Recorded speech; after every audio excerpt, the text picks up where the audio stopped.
Hi, it's John. Welcome to my channel EV Intuition, where I help you understand about electric vehicles. I give you the good and the bad, the pro and the con. If you like my content, please subscribe. In today's video, I'm going to be discussing the negative impact weather has on electric vehicles. So let's get into it.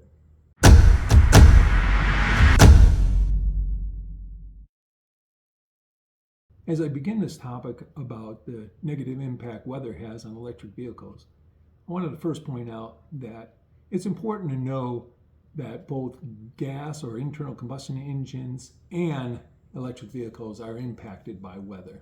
But what we're going to talk about is how that weather negatively impacts electric vehicles more than gas vehicles. So let's start out with cold weather, which happens to be the biggest impact and most talked about. There are two reasons for this impact, especially when compared to gas vehicles. First is the battery chemistry.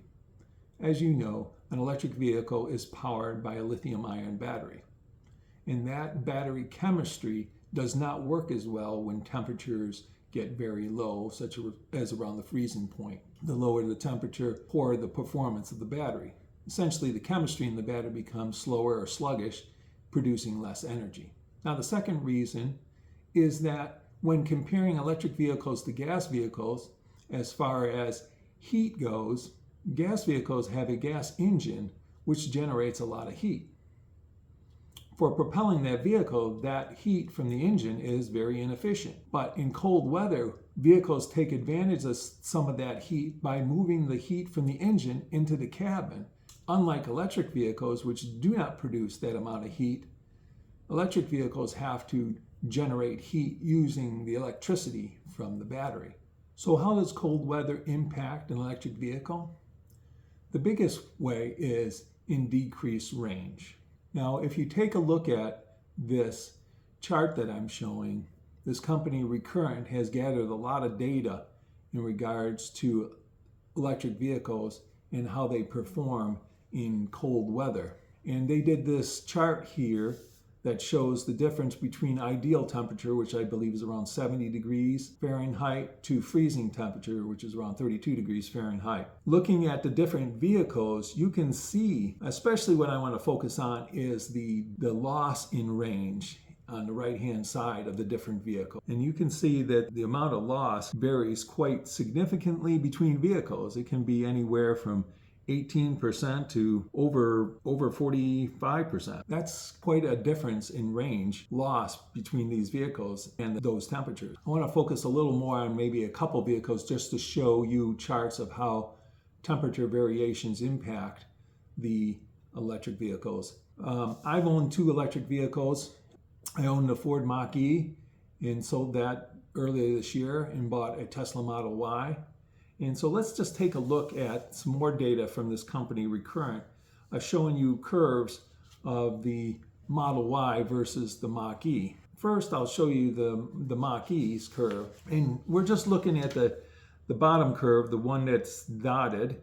And that shows you the actual observed performance range versus temperature. And you can see how quite drastically the curve of the Mach-E falls as the temperature falls in towards freezing and below. Now, let's take a look at the Model Ys on a similar graph. And notice how the Tesla Model Y has, and we're looking at the lower dotted curve again, notice how it has a less drastic curvature as temperatures go from warm to cold. In other words, from right to left. So one of the questions might be, what is the reason for the big difference between the Ford Mach-E and the Tesla Model Y? And the main reason is that the Tesla has a better battery thermal management system than the Ford Mach-E. And one of the things that it uses to drastically improve its performance is the use of a heat pump.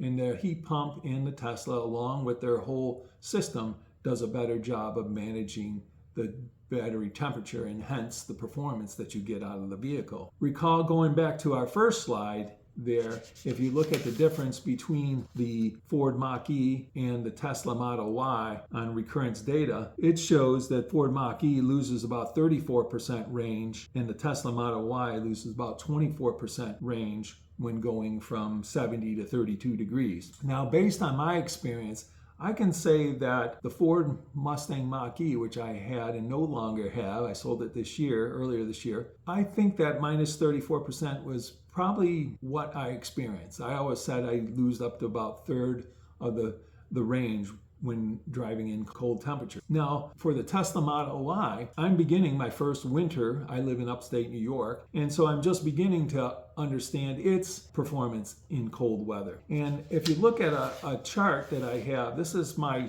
trip chart for my current Tesla Model Y. I got it in May of 23, and it's now January of 2024. And I want you to look at both the lifetime average energy of the car and road trip average energy. And notice the difference between those two. And that's the amount of energy used per mile. Obviously, the lower the number, the better.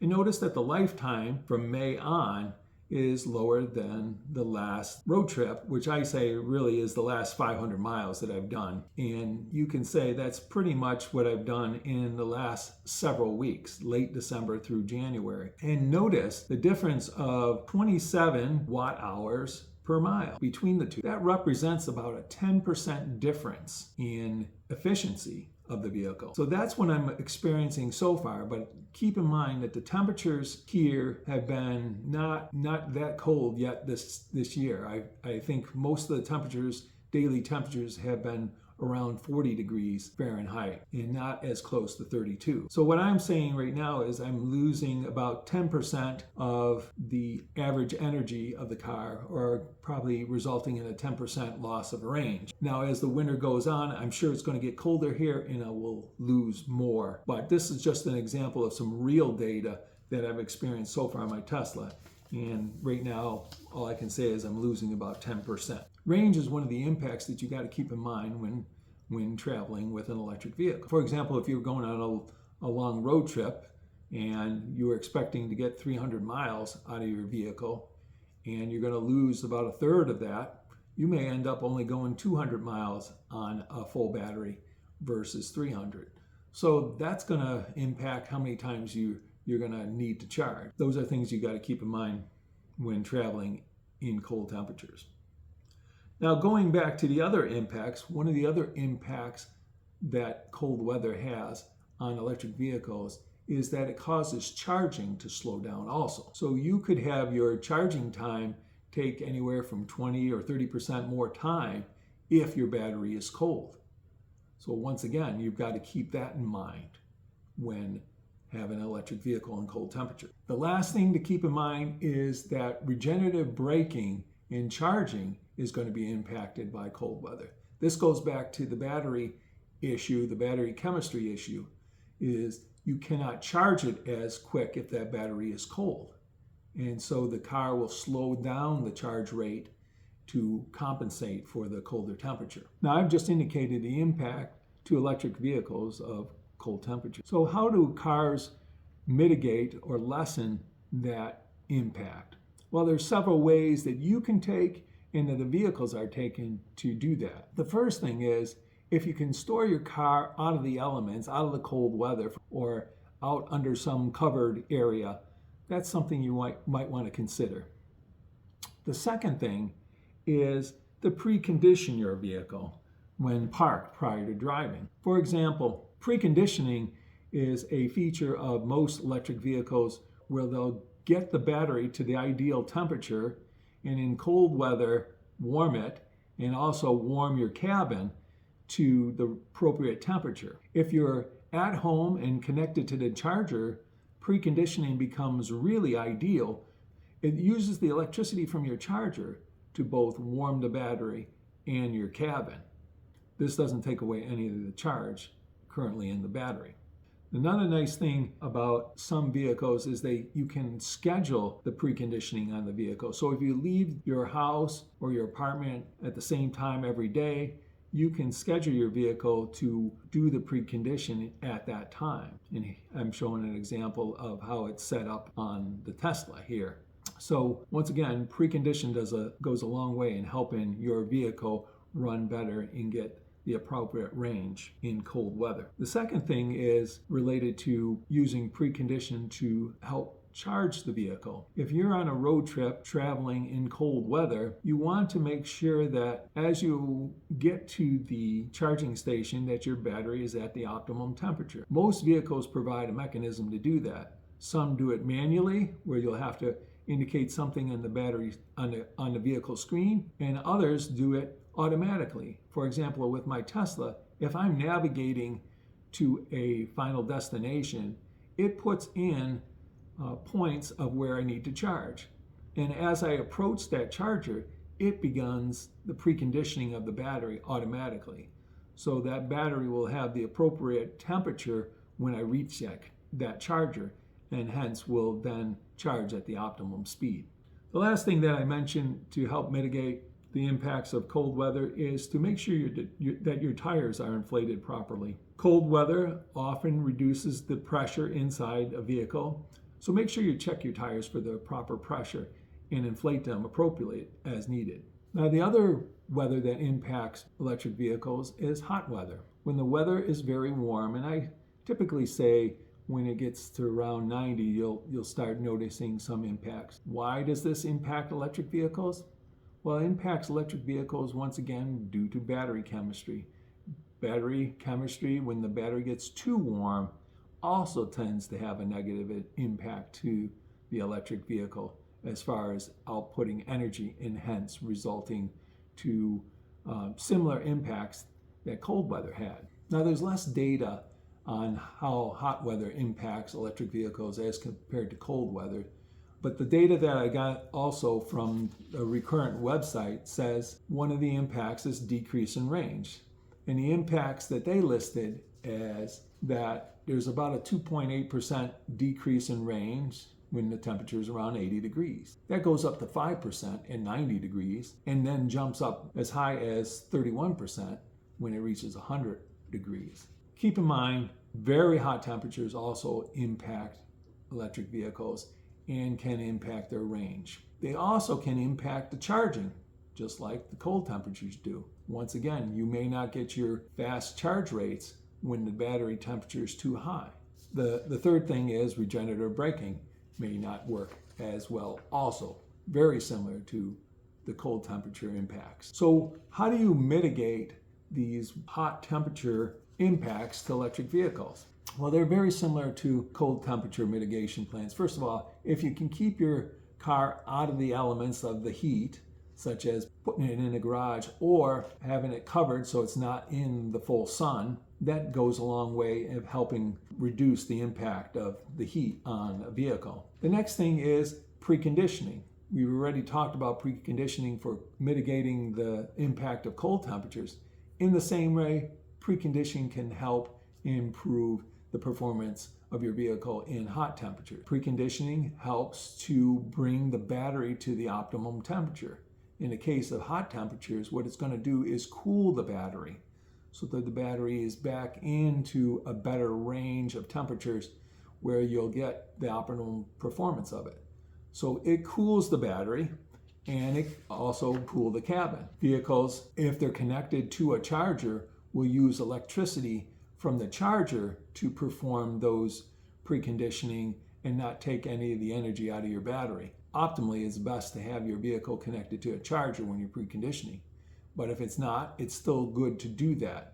You'll walk into a car that's more comfortable and the battery is ready to go and perform as you leave. Also, several cars have the capability of scheduling when they leave, and so you can precondition a vehicle to be at the preconditioned temperature prior to you leaving every morning or afternoon.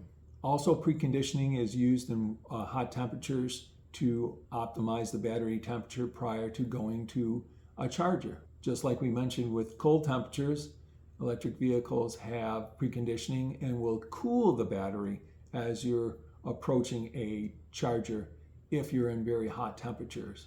So you want to make sure that if your car has a manual precondition, you turn that on prior to your charging stop, or use the automated features that your vehicle has and let it automatically set the temperature so that when you arrive at your charging station, you'll be at the optimal temperature of the battery and give you optimum charging speed. And the last thing is, just in the case of cold temperatures, it's always good to make sure that your vehicle tires are properly inflated so that doesn't become an issue of losing range. Now, the last area I want to mention in regards to negative impact of electric vehicles with weather is the elements.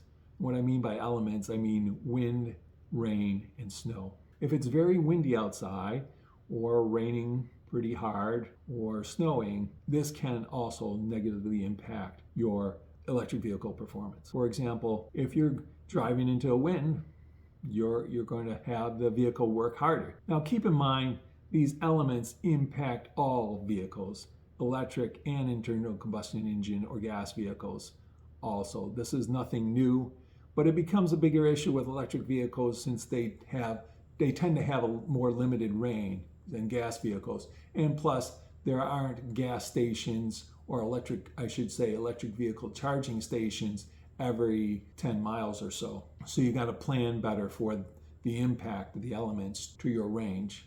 And really, that's the only impact that these elements have, is to the range of the vehicle. Now, I went on a trip recently and it rained pretty much the whole distance. It was about over 200 miles. And I think I lost during that rain anywhere between 10 and 20% because it rained pretty hard. Now, the thing that goes along with rain and snow very often is wind, and I think there was also the wind factor that was combined in there. So the combination of wind and rain on that trip reduced my range by 10 to 20%, and I had to make an earlier charge stop than I originally thought I could. So I hope you've learned a lot about how weather impacts electric vehicles. If you like my content, please subscribe and give me a like. Send me any comments you have. I'm going to continue my series on the disadvantages of electric vehicles compared to gas vehicles. I've already done a series on how electric vehicles have advantages over gas vehicles. So check those out, and I hope to see you next time. Thanks for watching.